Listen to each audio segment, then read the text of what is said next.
Usa ka 9 anyos nga bata sa Cagayan de Oro City ang aksidenteng namatay. Atong seron ang detalye niini sa live report ni Cyril Chavez. Cyril. Yes, Real, nakigdula lamang kuno og play-dead ang biktima ngadto sa ihang igsuon dihang natuok kini sa bakos nga anaa sulod sa ilahang kwarto. Patay ang usa ka 9 anyos nga lalaki nga itago na lang sa pangalan nga John. Human nga aksidente siyang natuok sa bakos nga nakasabit sa ilang kwarto. Base sa investigasyon sa kapulisan nga nagdula-dula lang kuno og play-dead ang bata sa iyang 6 anyos nga igsuon sulod sa ilahang kwarto dihang gitali sa biktima ang iyang 2 ka tiil ug 2 ka kamot. Dayon gihikot ang bakos sa iyang liog.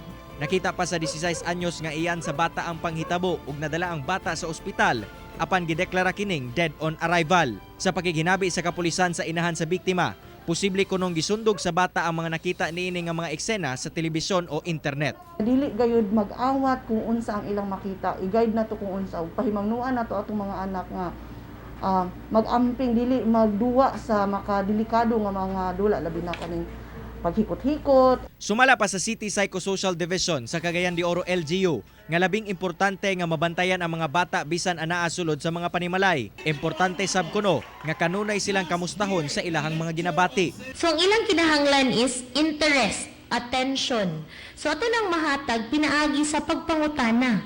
Okay nak, so kanus ani siya nagsugod, unsa di ay imong gibati, unsa na siya kadugay, mauban ni ang pinakagrabe, unsa di igadagan si imong hunahuna.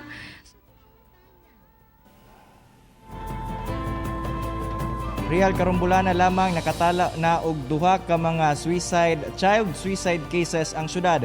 Busa ang CSWD Psychosocial Division, mas gipahugtan nila ang ilahang partnership ngadto sa mga barangay aron dili masubli ang mga susamang insidente sa syudad. Real. Okay, daghang salamat Cyril Chavez.